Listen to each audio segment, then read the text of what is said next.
არაერთი წარმატებული მაგალითი გვაქვს, რაც მე უკვე აი ამ პატარა პერიოდის განმავლობაში სხვადასხვა პროფესიულ სასწავლებელში მოვისმინე. მათ შორის ერთ-ერთი ახალგაზრდის ისტორია, რომელიც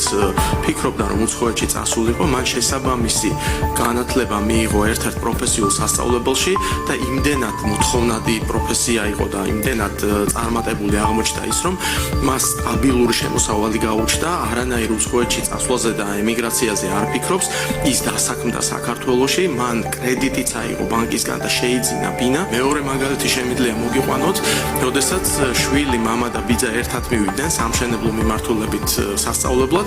და მათ იმდენად კარგად დაეუფლნენ ხელობას, რომ დრო დაამთავრეს ეს სასწავლებელი, სამივემ მცირე კომპანია ჩამოაყალიბა და ყოველთვიური სუფთა გამომუშავება არანაკლებ 36,000 აქვს შემოსავალი, რაც ასევე მიუთითებს მათ წარმატებულ საქმიანობას.